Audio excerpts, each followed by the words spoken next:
இன்னைக்கு தமிழகத்துல மிகச் சிறப்பாக ஆன்மீக சொற்பொழிவாளர் யார் இருக்காங்கன்னு கேட்டீங்கன்னா நிறைய பேர் இருந்தாலும் கடந்த ஒரு மாத காலமாக எல்லோரையும் பின்னாடி தள்ளிட்டு முன்னாடி நயினார் நாகேந்திரன் வந்துட்டு இருக்கிறாங்க. அது எந்த மேடையாக இருந்தாலும் சரி, மதுரை முருகர் மாநாட்டில் பார்த்தோம்.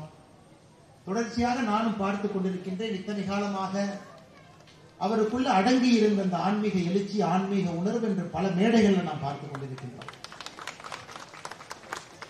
நான் கேட்டேன்னா, என்ன இப்படி பேசிட்டு எதுவுமே பேசுறதுக்கு தயார்படுத்தலைன்னு சொல்றீங்க? நீங்க பள்ளிக்கூடத்துல படிச்சேன், பேசுவதற்கு இன்னைக்கு கன்னியாகுமரியில வாய்ப்பு கிடைத்திருக்கிறது, அதனால நான் பேசுகிறேன். அந்த அளவுக்கு உணர்வு பூர்வமாக ஸ்ரீராமனுக்கு எதற்காக ஒரு ஆலயம் வேண்டும் என்பதை பேசிவிட்டு அமர்ந்திருக்கின்றார். அருமை சொந்தங்களே, தமிழகத்துல எப்பொழுதும் நம்முடைய மாற்று சித்தாந்தத்தில் இருக்கக்கூடிய நண்பர்கள் கேட்கக்கூடிய கேள்வி, தமிழகத்திற்கும் ஸ்ரீராமனுக்கும் என்ன தொடர்பு அப்படின்னு. நம்ம மாற்று சித்தாந்தத்தை தொடர்ந்து கேட்போம். தமிழகத்துல மட்டும் நீங்க பாத்தீங்கன்னா 1000 ஆண்டுகளுக்கு மேல பழமையான ராமர் கோவில் நம்முடைய ஊர்ல இருக்குதுங்க. கந்தர்வ கோட்டையில ஸ்ரீ ராமச்சந்திர மூர்த்திக்கு ஒரு ஆலயம் இருக்கிறது. 1000 ஆண்டுகள் வரை பழமை. கண்டராதித்த சோழன் காலத்தில் கட்டப்பட்டது. அதே போல ஏரி காத்த ராமர் கோவில் மதுராந்தகம், அதுவும் கூட 1000 ஆண்டுகளை விட பழமையான ஒரு கோயில். ராமானுஜர் இந்த கோவில்ல தான் தன்னை வைணவத்திற்கு அர்ப்பணித்தார். 500 ஆண்டுகளுக்கு பழமையான ராமர் கோவில் தமிழகத்துல பாத்தீங்கன்னா பாப்பிரெட்டிப்பட்டி தருமபுரியில கல்யாண ராமர் கோவிலும் 500 ஆண்டுகளுக்கு மேல பழமையான கோவில். இதெல்லாம் ஸ்ரீராமருக்கும் தமிழகத்திற்கும் இருக்கக்கூடிய தொடர். அதையெல்லாம் தாண்டி இங்கிருந்து தான் இலங்கைக்கு போனாங்க. அவரே சிவபெருமானை வழிபட்டாங்க. இந்த மாதிரி பல சரித்திரத்தை சொன்னாலும் கூட நம்முடைய நண்பர்கள் உணர்ந்து கொள்ள வேண்டும். தமிழகத்தில் ஆண்டாண்டு காலமாக ஸ்ரீராமருக்கு கோவில் கட்டி வழிபாடு செய்து அவர் வாழ்ந்து காட்டிய நல்ல விஷயங்களை எல்லாம் ஒரு கணவன் மனைவியாக நம்முடைய இல்லற வாழ்க்கையிலும் கூட நாம் வாழ்ந்து கொண்டிருக்கின்றோம்.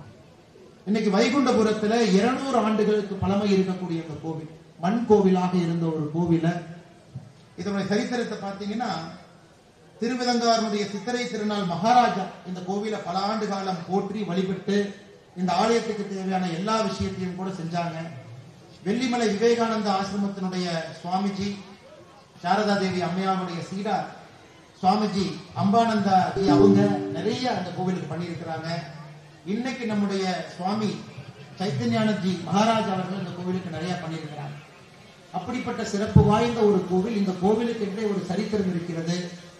இன்னைக்கு ஒரு அற்புதமான கற்கோவில் கட்டப்பட்டு கும்பாபிஷேகம் நடத்தி இருக்கிறீர்கள். அதனால் முதல் உங்களுக்கு ஒரு பெரிய பாராட்டு சொல்லணும். காரணம், ஊர் மக்களுக்கு அந்த உணர்வு இருந்தால் மட்டும்தான் நம்ம ஊர் கோவிலுக்கு நம்ம மரியாதை பண்ணணும். நம்ம ஊர்ல இருக்கக்கூடிய ஸ்ரீராமருக்கு கற்கோவில் கட்டி நாம் வழிபாடு செய்ய வேண்டும், அவருக்கு மரியாதை செய்ய வேண்டும் என்கின்ற எண்ணம் இருந்தால் மட்டும்தான் இது நடக்கும். கடந்த 4 ஆண்டு காலமாக நீங்கள் எல்லோரும் சேர்ந்து உங்களுடைய பொருளை எல்லாம் ஒன்றாக இணைத்து, ஊர் மக்கள் எல்லோரும் ஒன்றாக இணைந்து அதை செய்து காட்டியிருக்கிறது. ஒரு அரசோ வேறு தனியார் நிறுவனங்களோ யாரும் கூட பங்கேற்காம ஊர் மக்களே உங்களுக்காக ஒரு கோவிலை எழுப்பியிருக்கின்றீர்கள். அதனாலதான் இந்த பாராட்டு மிகப்பெரிய பாராட்டாக நான் கருதுகிறேன்.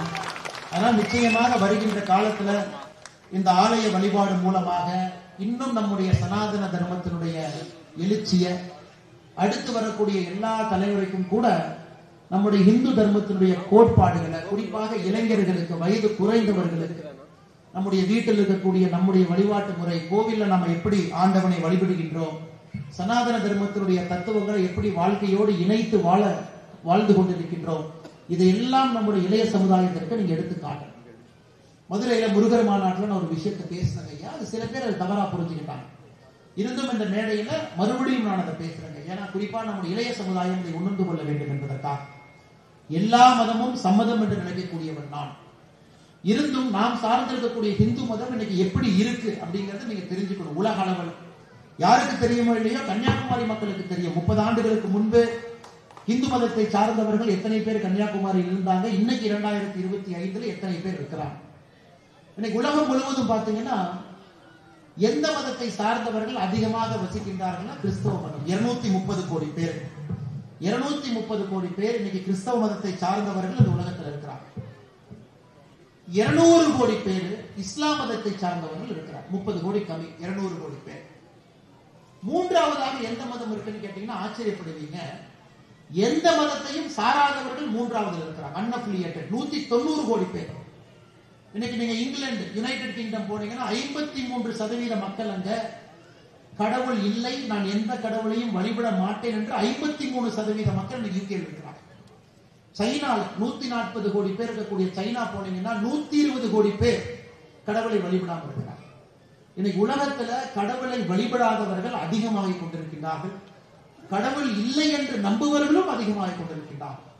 190 கோடி பேர் இன்னைக்கு உலகத்தினுடைய 3வது மதத்தில் இருக்கிறாங்க. அந்த மதம் என்னன்னு கேட்டீங்கன்னா கடவுள் இல்லை என்கின்ற மதம். 230 கோடி பேர் கிறிஸ்தவர்கள், 200 கோடி பேர் இஸ்லாமியர்கள், 190 கோடி பேர் எந்த மதத்தையும் சாராதவர்கள், அன்னப்புள்ளி 120 கோடி பேர் இந்துக்கள். 120 கோடி பேர் இந்துக்கள். இந்துக்கள் பாத்தீங்கன்னா உலகத்துல 4வது மதமாக. எத்தனை நாடுகள்ல பெரும்பான்மையாக இந்த சமுதாயம் எல்லாம் இருக்கிறாங்க? இந்து மதத்தை எடுத்துக்கிட்டீங்கன்னா 2 நாட்டுல மட்டும்தான் இந்து மதத்தை பின்பற்றக்கூடியவர்கள் இன்னைக்கு பெரும்பான்மையாக இருக்கிறார்கள். ஒன்று நம்முடைய பாரத நாட்டில் இருக்கிறாங்க, இன்னொன்று நேபாள் இருக்கிறாங்க. 2 நாட்டுல மட்டும்தான் இந்து மதத்தை பின்பற்றக்கூடியவங்க இருக்கிறாங்க.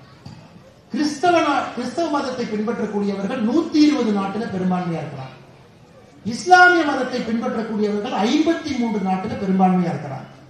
கடவுளே இல்லை என்று நம்பக்கூடியவர்கள் 10 நாட்டுல பெரும்பான்மையா இருக்கிறாங்க. இதை இங்க இருக்கக்கூடிய பெற்றோர்கள் உணர்ந்து கொள்ள வேண்டும். இந்த மதத்திலிருந்து ஒருவர் மதம் மாறினாலும் கூட அது மிகப்பெரிய அபாயகரமான சூழ்நிலையை இந்து மதத்துக்கு உருவாகும். அதனாலதான் ஒரு கோயிலுக்கு கும்பாபிஷேகம் பண்ணும் பொழுதெல்லாம் அந்த மதம் மறுபடியும் எழுச்சி பெறுகிறது. குறிப்பாக குழந்தைகள், இளைஞர்கள், பெண்கள் விளக்கு பூஜை பண்றாங்க. குழந்தைகளை கொண்டு சனாதன தர்மத்தை அறிமுகப்படுத்துகின்றோம். இந்த மதம் இன்னும் எழுச்சி பெறும். இது ஆச்சரியம் என்னன்னு பாத்தீங்கன்னா 2010 2020 10 ஆண்டுகள் எடுத்துக்கிட்டீங்கன்னா இந்த உலகத்துல கிறிஸ்தவர்கள் வெறும் 12 கோடி தான் சேர்ந்திருக்கிறாங்க. ஆனா இஸ்லாமியர்கள் 35 கோடி பேர் ஆட் ஆயிருக்கிறார். வெறும் 10 ஆண்டுகள்ல 35 கோடி இஸ்லாமியர்கள் புதிதாக வந்திருக்கிறார்கள். வெறும் 12 கோடி கிறிஸ்தவர்கள் வந்திருக்கிறார். அப்ப நீங்க நல்லா புரிஞ்சுக்கணும், உலகத்துல ஏற்படக்கூடிய தாக்கம் வைகுண்டபுரத்திலும் நடக்கும் என்பதை புரிந்து கொள்ளுங்கள். எங்கேயோ நடக்கக்கூடியதை நம்மூர்ல நடக்கும். அப்ப நம்முடைய மதத்தை போற்றி பேணி காக்க வேண்டிய உரிமை, கடமை நமக்கு இருக்கு. நம்முடைய சனாதன தர்மத்தினுடைய கொடியை உயர பிடித்து யாரையும் மதம் மாற விடக்கூடாது. அது கன்னியாகுமரி போன்ற பகுதியில மதம் மாறி இருக்கக்கூடிய சொந்தங்களையும் திரும்ப அழைத்து வருவதற்கான முயற்சி எடுக்கணும். வருகின்ற காலத்துல எந்த மதத்திற்கும் எதிரான மதம் இந்து மதம் கிடையாது. அயோத்தியில நம்முடைய அண்ணன் நயினார் நாகேந்திரன் சொன்னான். இன்னைக்கு பாருங்க, ராமர் அவருக்கு குழந்தை ராமருக்கு கும்பாபிஷேகம் செய்த பிறகு இங்க கும்பாபிஷேகம் பண்ணியிருக்காரு. இது ஒரு பெருமை. 2024 அயோத்தியால பண்ணிருக்காரு. ஆனா அயோத்தியாவுக்கும் 500 ஆண்டுகள் குழந்தை ராமர் 500 ஆண்டுகள் காத்திருந்தார். 500 ஆண்டுகள் காத்திருந்தார். கிட்டத்தட்ட 140 ஆண்டுகள் அந்த வழக்கு நடந்தது. வழக்கு மட்டுமே 140 ஆண்டுகள். அதுவரை இந்து சமுதாயம் பொறுமையாக இருந்தார். அவங்க சட்டத்தினுடைய உதவியை நாடுறாங்களோ தவிர சட்டத்தை கையில் எடுத்து ஏதாச்சும் பண்ணி ராமர் கோவிலை கட்ட வேண்டும் என்று இந்து சமுதாயம் நினைக்கிறது.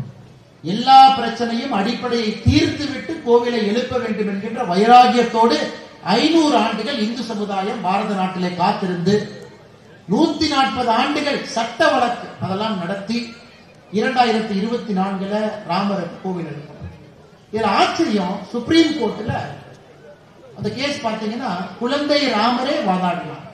பராசரன் ஐயா நம்முடைய தமிழகத்தை சார்ந்தவர். ஐயாவுக்கு இன்னைக்கு 100 வயசு.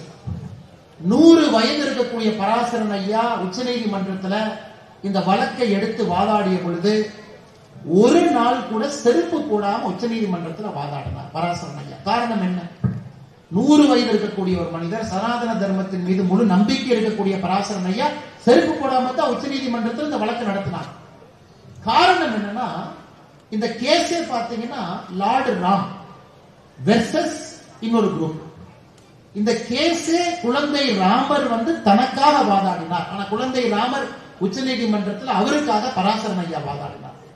அப்ப பராசரன் ஐயாவே குழந்தை ராமராக உச்ச நீதிமன்றத்தில் வாதாடின காரணத்திற்காக அவர் செருப்பு போடாம குழந்தை ராமராகவே உச்ச நீதிமன்றத்தில் பேசினார். அப்படிப்பட்ட ஒரு ஆழ்ந்த நம்பிக்கை இந்த மண்ணில, பாரத மண்ணில் இருக்கு. நாம் எதை செய்தாலும் கூட ஆண்டவனுடைய துணையோடு தான் செய்கின்றோம். எதை செய்தாலும் ஆண்டவன் பார்க்கின்றான் என்கின்ற பயத்தோடு நம்பிக்கையோடு தான் நம்ம செய்கிறோம். அப்படிப்பட்ட நாடு நம்முடைய நாடு. மிக பொறுமையாக இருந்து காரியத்தை சாதித்து இன்னைக்கு ராமருக்கு ஆலயம் எழுப்பிய பிறகு வைகுண்டபுரத்துல இந்த ஆலயத்தை நீங்கள் எழுப்பி இருப்பது உண்மையாலுமே பாராட்டக்கூடிய விஷயம், அதையெல்லாம் தாண்டி பெருமைப்படக்கூடிய விஷயம் அன்பு சொன்னேன்.